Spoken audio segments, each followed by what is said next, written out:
یہ جتنی بھی چیزیں استعمال کر رہے تھے، جس نوعیت کا بھی کیمیکلائز ڈرگ یہ استعمال کر رہے تھے، ہیں یہ کنزیومر، یہ بیچنے والے لوگ نہیں ہیں، لیکن ان کی جو کنزپشن ہے وہ اس کے لیے جو یہ خریداری کرتے ہیں وہ صرف ایک آدمی سے تو نہیں کرتے ہوں گے۔ ان بچوں سے اگر تحقیقات کی جاتی تو ملک بھر سے ایسے لوگوں کے نام سامنے آ جاتے جو نوجوان نسل کی رگوں میں زہر گھول رہے ہیں۔ لیکن افسوسناک بات یہ ہے کہ جس روز ساحر کی انٹروگیشن ساحر سے کی گئی اور اسپیشل انویسٹیگیشن یونٹ میں انہوں نے وہ انکشافات کیے جس کو سن کر تفتیشی افسران خود پہلے حیران اور پھر پریشان ہو گئے کہ آخر جن کے اس نے نام لے دیے ہیں اب ان تک رسائی کیسے ہوگی، ان سے پوچھ گچھ کیسے ہوگی۔ اور اس کے بعد پھر اعلیٰ پولیس افسران کی جو ہیں دوڑیں لگیں، وہ خود بھاگم بھاگ پہنچے اسپیشل انویسٹیگیشن یونٹ جب انہیں بتایا گیا کہ اس قسم کے نام سامنے آ رہے ہیں، اور انہوں نے پھر خود سنا بیٹھ کے ساحر کو کہ کیا واقعتاً یہ درست بات کر رہا ہے۔ پھر تفتیشی افسر سے انہوں نے پوچھ گچھ کی کہ بھئی یہ جو بول رہا ہے یہ ٹھیک ہے، تم جو بتا رہے ہو وہ ٹھیک ہے؟ اور ان تمام چیزوں کو سننے کے بعد یہ طے کیا گیا کہ ان بڑے بڑے بھاری بھرکم طاقتور لوگوں کے بچوں کے ناموں کو صیغہ راز میں رکھا جائے گا، ان بچوں کی اور ان کے والدین کی تفصیلات سامنے نہیں لائی جائیں گی۔ یہ بات سمجھ سے بالاتر ہے۔ اگر ساجد حسن کا بیٹا منشیات فروشی میں ملوث ہے تو پھر وہ جس کو بیچتا ہے اور جو لوگ اس کے خریدار ہیں، آپ ان کے نام ایکسپوز نہ کریں لیکن ان سے پوچھ گچھ تو کریں کہ وہ مزید کن لوگوں سے لیتے ہیں۔ پولیس نے یہاں پہ آ کے تفتیش روک دی ہے۔ میں نے آپ کو بتایا وہ ویڈیوز والا معاملہ بھی بچوں کے موبائلوں سے جس قسم کی نکل رہی ہیں، تو ایک چیز یہ بھی ہے ممکنہ طور پہ کہ یہ جو بااثر سیاسی طاقتور لوگوں کے بچے ہیں، اس میں نے آپ کو بتایا ایک انتہائی اہم سیاسی شخصیت کے بیٹے کی ویڈیو نکلی ہے اور وہ شاید کچھ دنوں میں وائرل ہو سکتی ہے کہ ہو جائے، اللہ کرے نہ ہو۔ تو یہ غریب گھروں کی لڑکیوں کو ٹریپ کرنے کا دھندا بھی ہو سکتا ہے۔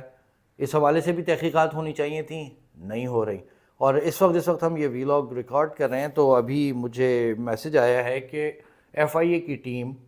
ارمغان کے گھر پہنچ گئی ہے اور وہاں انہوں نے جو ارمغان کے والد ہیں کامران قریشی، ان سے سوال جواب کرنے ہیں ممکنہ طور پہ۔ یہ پورا جو کال سینٹر ہے یہ کس نوعیت کا تھا، وہ ایک ویلاگ میں ویڈیو بنا کے آپ لوگوں کو دکھا چکا ہوں کہ وہ کس نوعیت کا کال سینٹر تھا، کتنے کمروں پہ مشتمل تھا، کیا سیٹنگ ارینجمنٹس تھے۔ تو یہ جا کر ایف آئی اے کی ٹیم وہاں پہ جائزہ لے گی پورا کہ یہ کس نوعیت کا کال سینٹر تھا، یہاں صرف کال سینٹر ہی تھا یا سافٹ ویئر ہاؤس بھی تھا، اس کے ساتھ کیا مائننگ مشینز بھی لگی ہوئی تھیں اور ڈیجیٹل کرنسی کا کام کیسے ہو رہا تھا۔ ممکنہ طور پہ کامران جو اس کے والد ہیں ارمغان کے، ان سے سوال جواب بھی کیے جائیں گے اور بنتے بھی ہیں ان سے سوال جواب، آپ کے صاحبزادے ہیں اور اس قدر پرتشدد ذہنیت کے مالک ہیں اور بے تحاشا پیسہ، اندھا پیسہ کما رہے تھے، تو بطور والد اس میں ان کا کیا ممکنہ طور پہ کردار ہو سکتا ہے یا نہیں ہو سکتا ہے، اس چیز کو بھی ایف آئی اے نے جانچنا ہے۔ لیکن اس سے بھی زیادہ حیران کن صورتحال یہ ہے کہ ایف آئی اے کو ابھی تک پولیس نے وہ 64 لیپ ٹاپس جو ہیں وہ فراہم نہیں کیے۔ وہ لیپ ٹاپس ملیں گے ایف آئی اے کو تو پھر وہ اس کو کچھ اسکین کریں گے، اس میں سے کوئی شواہد ڈھونڈنے کی کوشش کریں گے، جانچ کریں گے، منی لانڈرنگ کو دیکھیں گے۔ لیکن چونکہ پولیس کی جانب سے ابھی تک کچھ ایسا فراہم نہیں کیا گیا ہے تو ایف آئی اے کی تفتیش بھی وہیں کی وہیں کھڑی ہے، جو شروع ہی نہیں ہوئی تھی بیسیکلی۔ آج پہلا دن ہوگا کہ کچھ ہلچل ہم نے دیکھی ہے ایف آئی اے کی جانب سے، ورنہ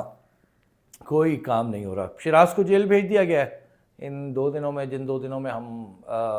غیر حاضر رہے آپ کے پاس سے، تو شیراز کو جیل پہنچا دیا گیا ہے، جبکہ ارمغان کا 6 روزہ ریمانڈ پھر دے دیا گیا ہے۔ ارمغان ہر تھوڑی دیر کے بعد بے ہوش ہو جاتے ہیں، میں نے آپ کو بتایا تھا، بے ہوش ہونے کا ڈرامہ ان کا جاری ہے۔ انتہائی شاطر چالاک آدمی ہے، مسلسل